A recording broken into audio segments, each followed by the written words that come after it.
Well, if money wasn't a concern, then what car would you buy? Well, someone who wants to make a statement might go for a flashy SUV. Others might go for a luxury sedan. But what about those who don't care about those things? Those who want to focus on making money? Well, they might probably go for this. Yes, ladies and gentlemen, the V Class has returned, the ultimate luxury van from the three-pointed star. Now, yes, we had the V Class back in 2019. It was there for a couple of years and there were many takers as well. But it was a bit too soon for the market. Today, the luxury van, the luxury MPV space is booming and everyone is going for that. A lot of who's who, people who want a luxury commuter, not a luxury statement maker. And that is what the V Class is. So, what has changed? Well, quite a bit. You see, the face itself is new. You get this nice AMG line treatment over here with the three-pointed star pattern on the grille. There is an illumination around the grille as well. If you come closer, you will get a nice view. There are lots of chrome treatment around the grille as well as the front bumper. And of course, you have Mercedes' multi-beam LED headlamps with the two projections. Now, the DRL2 look nice. And yes, you also get this AMG style air vents with, of course, chrome highlights. Towards the side, you'll notice a set of nice dual tone alloy wheels.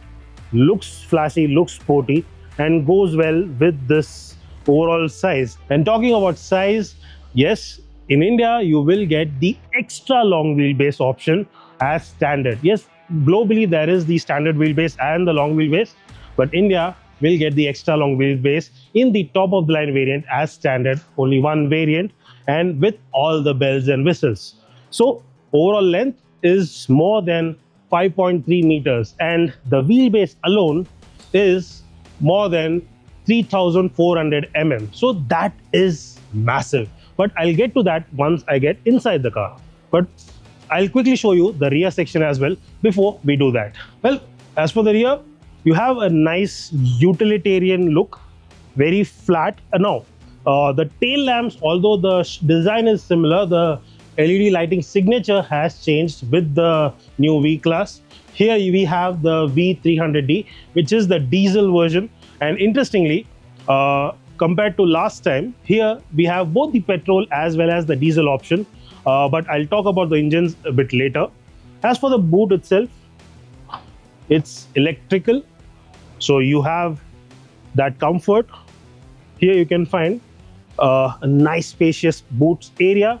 Now this is the 4-seater configuration. There will be a standard 6-seater configuration with 3 rows and dual facing seat as well, which is a third combination that you can get with the V Class. And this one is for those who want the ultimate luxury, the top of the line option, which is the 4-seater with lounge style seats. One thing that I would like to show you is once you close the boot, you can also open this section separately. So yes, a twin tailgate.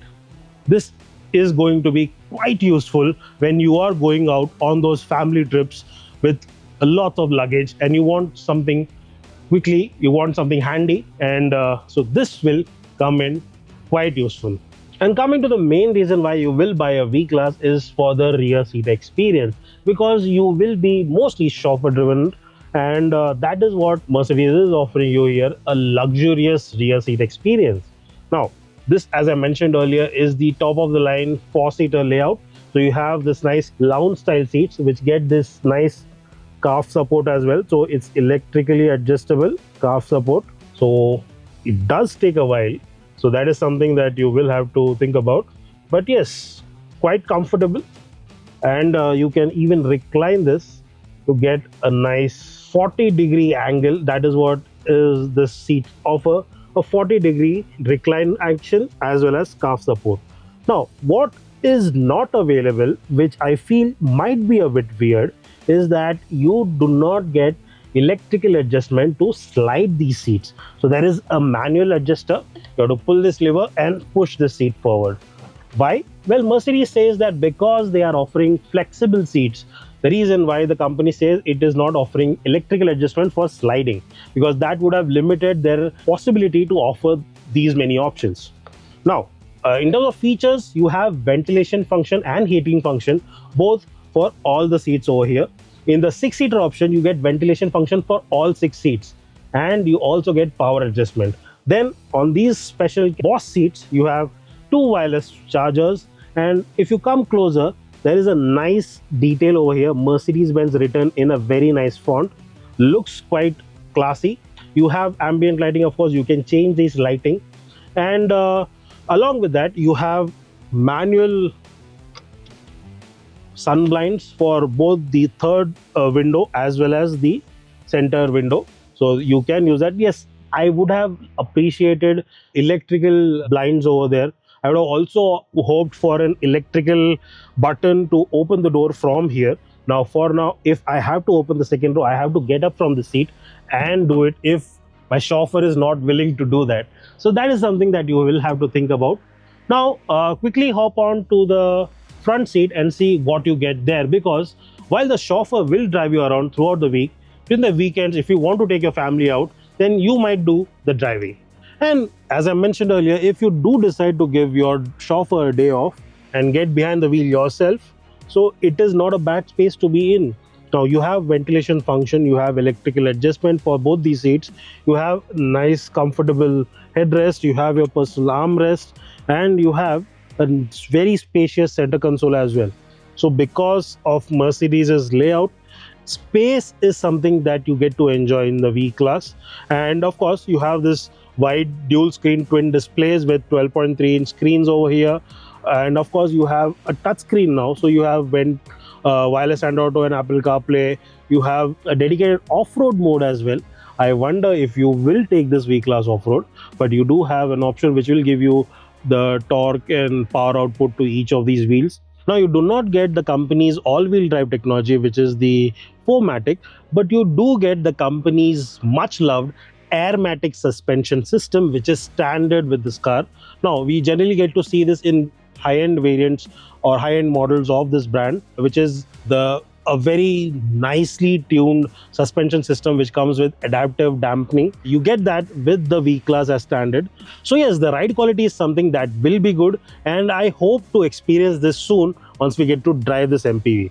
Now, you do get, as I mentioned earlier, wireless Android Auto and Apple CarPlay. There is a wireless phone charger over here. You get a set of two Type-C ports, so you have your devices charged. You have the ambient lighting, as I mentioned earlier, which can be changed. You have this nice wood texture on the dashboard. Looks quite nice. The fit and finish is beautiful. Here, what you see is a attention camera. So what this does is reads the driver's facial expression, and if there is some fatigue or drowsiness, then the system will tell you, because yes, it is part of the level 2 ADAS package which this MPV now gets. Along with that, there is the Burmester surround sound system, which is a beautiful audio unit. But what you do not get is a sunroof. Yes, because this is a CBU model and this extra long wheelbase version does not offer a sunroof in the global markets, you do not get that in India too. The standard wheelbase, of course, comes with a sunroof, and it is to do with the safety norms of the European market. So, is that a deal breaker? Let us know in the comments. While you do get a lot of active and passive safety features like 7 airbags, but with this new V-Class, you also get level 2 ADAS, which comes with lane keep assist, lane departure warning. You also get active attention assist along with blind spot monitor and 360-degree view cameras. And coming to engine options, you have both the petrol as well as the diesel, and this one is the diesel. Now, in terms of output, this produces about 233 brake horsepower, whereas the petrol option offers you about 228 brake horsepower. In terms of torque, this oil burner churns out 500 Newton meter of peak torque, and that means you have immense pulling power. Now, in terms of transmission, both these options come with Mercedes' trusted 9G-tronic automatic transmission. So that is a very nice tried and tested unit which we have experienced in the previous models, and that is something that we quite love. In terms of pricing, Mercedes says that This will be somewhere around 1.7 to 1.8 crore ex showroom, depending on the seating option you get. And in terms of other accessories, that will be extra. What do you think about the new V Class? Let us know in the comments. If you have any more questions, you can put them down below and we will try to answer them. And for more such videos, keep following Car and Bike. And we will be driving this soon. So stay tuned to our channel for our review video as well.